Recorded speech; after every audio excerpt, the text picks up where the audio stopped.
थांनाय 17 बोसोर बिथांमोना बिटिसिनि हाग्रा बिफानखौ संरैखा होनायनि थाखाय बिथांमोना बिना बेथनाव मावगासिनो दङमोन, सहाय होबोबाय थादोंमोन। दा बिथांमोना केजुवेल हिसाबै जोंनि सरकारनिफ्राय एपइन्टमेन्ट मोनबाय आरो बिथांमोना मान्थलि सेलारि मोनबाय थासिगोन। बोसोरे बोसोरे बिदिनो इंक्रिमेन्ट जालांगोन आरो मोनसे समाव बे रेगुलार जालांगोन। दिनै जोङो 211टा जायफ्रा कन्ट्रेक्चुवेल बेसिसाव 17 बोसोर साख्रि मावबोदोंमोन बिथांमोननि एपइन्टमेन्टखौ होनो मोननानै खोब गोजोननाय मोनदों।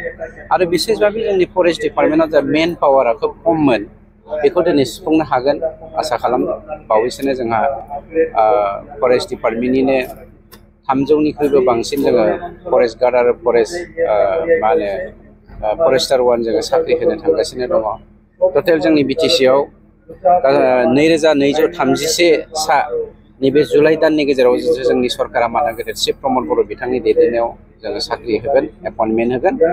बेवहाय नोंथांमोननि मिडियानि गेजेरजों जोंनि थांनाय 35 बोसोर बर'लेण्ड सोमावसारनायाव जायफ्रा मुंख्लं जादों, बे मुंख्लं जानाय न'खरफोरनि जायफ्रा इन्टारभिउआव गुबुन इन्टारभिउफ्राव एपियार खालामदों बिथांमोननि थाखाय जोंनि सरकारा फिक्स खालामदों जे दाखालि मोनसे जोङो सावरायलायनायनि गेजेरजों जे बिथांमोननो 3% बा 3% जोङो खथा दोननाय जादों आरो बिनि गेजेरजोंनो मुंख्लंफोरनि जेंनाखौ खथाखौ जोङो हानायमानि फिलाप खालामनानै जोंनि जा हारिनि थाखाय बावलांनाय जिउ बावनाय थै बावनाय मानसिफोर बिथांमोननो जों बारसे बिबारफोर होनो हानायफोर बायदि माबा मोनसे खालामनो हायोमोन नामा, बे थांखिजों डिसिसन लानाय जादों। खोब कम्पिटिटिभ। टटेल जोंनिया थांनाय बाराव 4 ग्रेडआव होनाया नैबे सेकेन्ड फेजआ नङा, फार्स्ट फेजआव 193 पस्ट दंमोन।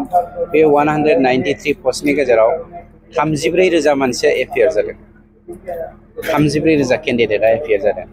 गतिके खोब कम्पिटिटिभलि जोङो बेखौ मोननो हागोन। जायफ्रा जेनुइनलि माबागोन बे मोनगोन, पास जागोन। खिन्थु बिनि गेजेरावनो जोङो 3% जे जोंनि मुंख्लं न'खरफोरनि थाखाय दोनदों, बे आलदा जागोन। जोंनि बिटिसिनि चिफ प्रमद बर' बिथांनि दैदेननायाव दिनै एखेबारे निका, आसामिसाव निका होनो, बर'आव मा होनगोन, इंलिसाव क्लिनलिनेसखौ जों ओरैबायदि देखायनो हादों जे गरसे सारेना फैसा होनाङालासिनो दिनै अपोजिसननि सापर्टारफ्राबो दिनै साख्रि मोननो हादों। बिथांमोना बाबा होननो गोनां जादों, बिथांमोननि दिनमोनब्ला बेवहाय हारसा बर' जोगारलायगौमोन आरो UPPL, कंग्रेस, BJP, BPF बेफोरबायदि डिफारेन्स लाबोनानै, पलिटिकेल डिफारेन्स लाबोनानै, जातिनि डिफारेन्स लाबोनानै एपइन्टमेन्टखौ होगौमोन। लाख थाखा बिथांमोना दिनै घुस लागौमोन। नोंथांमोना खोनाबा आश्चर्य मोनगोन, 2020 सननि इलेक्सननि सिगां बिथांमोना 700 मानसिनो केजुवेल एपइन्टमेन्ट होदोंमोन।